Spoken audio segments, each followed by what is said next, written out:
Hello friends, at the rate the growth classes में आपका स्वागत है। पिछली क्लास में हमने डिस्कस किया था संकरण यानी कि हाइब्रिडाइजेशन के बारे में, उसी को हम आगे कंटिन्यू करेंगे। देखिए एग्जाम्पल हम आगे बढ़ते हैं। जैसे हमने एग्जाम्पल लिया H2O यानी वाटर। इसमें हम बात करें तो हमारा जो सेंट्रल एटम होगा वो होगा ऑक्सीजन।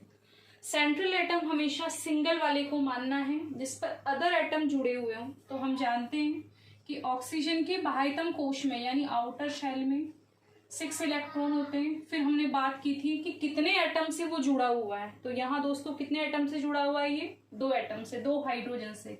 तो कितने ऐड करेंगे हम यहाँ पर? 2। कितने से डिवाइड करना है हमें? 2 से। हमारा आंसर आएगा 4। और 4 वाले में हमने बात की थी कौन से संकरण की, कौन सा हाइब्रिडाइजेशन की बात की थी? sp3। इस तरह से काउंट करते हैं। इसमें एक s का है, 3 p के हैं, तो टोटल मिलाकर हमारे पास कितने हो गए इसमें? 4। अगले एग्जांपल की बात करते हैं हम NH3 अमोनिया। NH3 में हमारा सेंट्रल एटम है नाइट्रोजन। नाइट्रोजन के आउटर शेल में यानी बाह्यतम कोश में कितने इलेक्ट्रॉन होते हैं? 5। कितने हाइड्रोजन से जुड़ा हुआ है ये? 3 से। डिवाइड बाई 2, सभी में डिवाइड बाई 2। इसमें भी हमारा आंसर आएगा 4। हाइब्रिडाइजेशन होगा इसमें भी sp3। आगे हम बात करें H3O+, इसे हम कहते हैं हाइड्रोनियम आयन। हाइड्रोनियम आयन में हमारा वही सेंट्रल एटम कौन होगा इसमें? ऑक्सीजन। ऑक्सीजन के आउटर शेल में वही जो हमने इसमें देखे थे, कितने हैं? 6। कितने हाइड्रोजन से ऐड है ये? 3 से। दोस्तों इसमें प्लस का निशान है, बाकी किसी में भी हमारे पास निशान नहीं था, अभी कोई भी साइन नहीं था। इसमें हमारे पास पॉजिटिव साइन है। पॉजिटिव साइन जब भी हो, कितना पॉजिटिव है? कुछ नहीं लगा हुआ हो इसका मतलब वो 1 होता है, कुछ भी नहीं लगा हो इसका मतलब +1 है। तो यहाँ हमारे प्लस है। प्लस का मतलब इसने एक इलेक्ट्रॉन को डोनेट कर दिया है, किसी को दे दिया है। तो देने का मतलब इसके पास से एक को क्या कर दो? कम। और वही डिवाइड बाई कितने कर दो? 2। यहाँ हमारा आंसर आएगा वही 4। और 4 वाले में हमारा हाइब्रिडाइजेशन होगा कौन सा? sp3। इतने हाइब्रिडाइजेशन हमने किसके पढ़े? sp3 के। इसके बाद हम बात करते हैं SF6 की। पहले हमने देखा था SF4 लास्ट वीडियो में हमारे। इसमें हम बात कर रहे हैं SF6 की। सल्फर। सल्फर हमारा सेंट्रल एटम यानी केंद्रीय परमाणु। सल्फर के बाह्यतम कोश में कितने इलेक्ट्रॉन होते हैं? 6। कितने फ्लोरीन से जुड़ा हुआ है ये? 6 से। Divide by 2। यह हमारा आंसर आएगा 12/2। 6। और 6 वाले में हमारा कहाँ से स्टार्ट करेंगे? S से। P के कितने होते हैं? 3। कितने हो चुके हैं ये? 4। लेकिन हमारे पास कितने नंबर है? 6। तो आगे किसकी तरफ बढ़ेंगे? D। और D में क्या हो जाएगा? 2। तो एक S का, 3 P के और 2 D के। तो हमारा हाइब्रिडाइजेशन क्या हुआ इसमें? sp3d2। उसी तरह से हम आगे बात करें ICl2-। जब कभी भी पॉजिटिव लगा हुआ दिखे तो उसमें हमें माइनस करना है, और जब कभी हमें नेगेटिव दिखाई दे तो उसमें हमें प्लस करना है। कैसे? आयोडीन है। एक चीज और, अगर हमें किसी के आउटर शेल के इलेक्ट्रॉन नहीं पता है, यहाँ पर आयोडीन है, हमें आयोडीन के आउटर शेल के इलेक्ट्रॉन पता नहीं है, तो कैसे निकालेंगे? लेकिन हमें ये पता है कि आयोडीन एक हेलोजन है, हैलाइड है।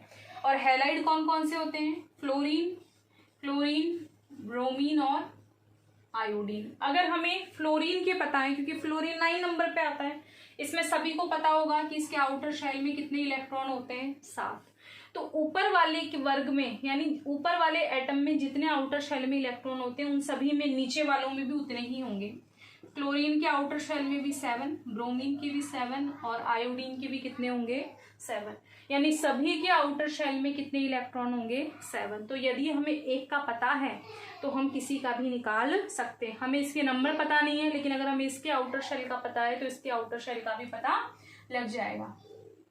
इसके आउटर शेल में कितने हो गए? 7। कितने क्लोरीन से ऐड है ये? 2 से।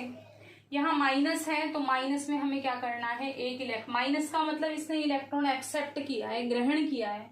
कितने ग्रहण किए हैं, एक, डिवाइड बाई कितने कर दो, 2। इसमें हमारा आंसर आएगा 7, 8, 9 और एक 10, 10/2 कितना आया हमारे पास में 5, और 5 वाले में हमारा हाइब्रिडाइजेशन होगा sp3d। ये आज हमने बाकी के संकरण की बात की, ठीक है। इन्हें वीडियो अगर आपको पसंद आए तो इसे सब्सक्राइब कीजिए, शेयर कीजिए। Thank you so much.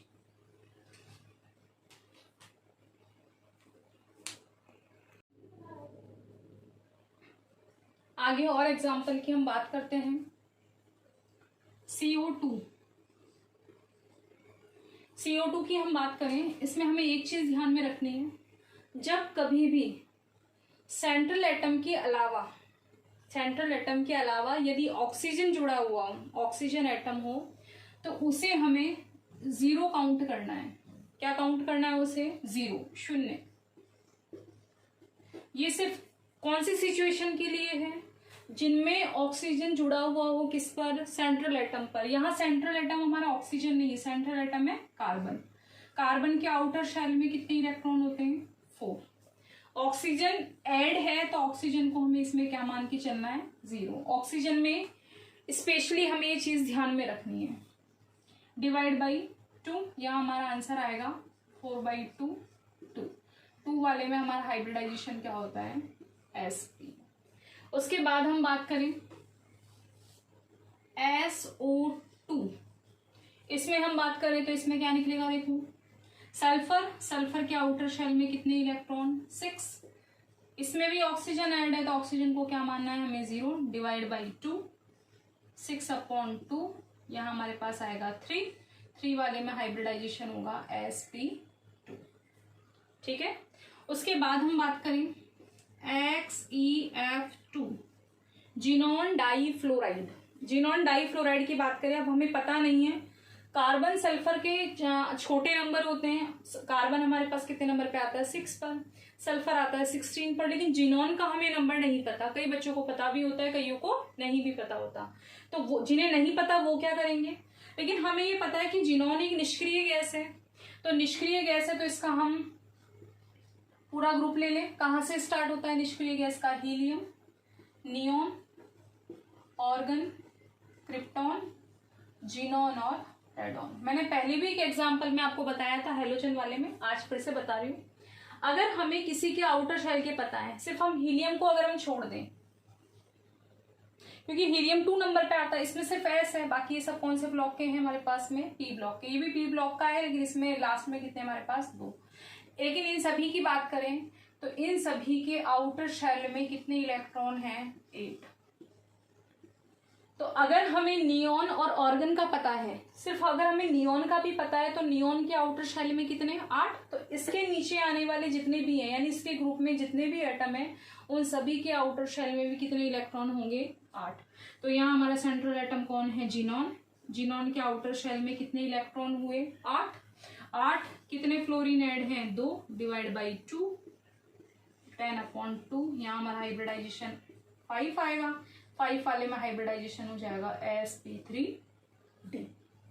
Clear है सभी को। इसके बाद हम और एग्जांपल की बात करें, XeF, यहाँ हमने 2 लिया, यहाँ हमने 4 लिया। जीनॉन टेट्रा फ्लोराइड, जीनॉन के आउटर शेल में कितने इलेक्ट्रॉन थे, 8। तो यहाँ पर भी हमारे पास जीनॉन है, जीनॉन के आउटर शेल में कितने इलेक्ट्रॉन हो गए, 8। कितने फ्लोरीन ऐड हैं, 4, डिवाइड बाई 2, 8 और 4, 12/2, हमारा आंसर आएगा 6 वाले में हाइब्रिडाइजेशन होगा sp3d2। इस तरह से काउंट करके हम देख सकते हैं, एक S का है, 3 P के हैं और 2 D के हैं। उसके बाद हम बात करें XeF6, जिनॉन हेक्साफ्लोराइड। इसमें हम बात करें तो जिनॉन के आउटर शेल में 8, कितने फ्लोरीन ऐड है इस पर, 6, डिवाइड बाई 2, यहाँ हमारा आंसर आएगा 14/2, 7 वाले में सिर्फ हम 1 बढ़ा देंगे, कितने हो जाएंगे, sp3d3। उसके बाद हम बात करें HCO3 जिनोन ट्राई ऑक्साइड, यहाँ वही हमारे पास ऑक्सीजन आ गया। जैसा कि हमने यहाँ बात की थी कि जब भी ऑक्सीजन किसी पर जुड़ा हुआ हो तो ऑक्सीजन को हमेशा हमें क्या मानना है, कितना काउंट करना है उसके लिए 0।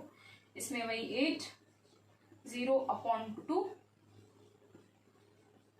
हाइब्रिडाइजेशन आएगा हमारा इसमें sp3। काफी सारे हाइब्रिडाइजेशन की भी हम बात कर चुके हैं, नेगेटिव पॉजिटिव भी हमने देख लिया है। अधिकतर हम मोस्टली जितने भी हाइब्रिडाइजेशन है अधिकतर हम सबकी बात कर चुके हैं। उसके बाद हम देखते हैं, ये तो एक सिंपल तरीका था कि हम किस तरह से आउटर शेल के इलेक्ट्रॉनों को जोड़कर और हाइब्रिडाइजेशन निकाल सकते हैं। इसी तरह के हम काफी सारे एग्जाम्पल लेकर भी ट्राई कर सकते हैं, तो इस मेथड को आप ट्राई कीजिएगा। और अधिकतर हम मोस्ट ऑफ हम इस मेथड से हम किसी का भी हाइब्रिडाइजेशन निकाल सकते हैं। नेक्स्ट क्लास में अपन देखेंगे कि जिनका इस मेथड से नहीं निकलता उनका किस मेथड से हम निकाल सकते हैं। उसके लिए नेक्स्ट क्लास को देखिए आप, और क्लासेस को सब्सक्राइब और शेयर करना मत भूलिए। Thank you so much.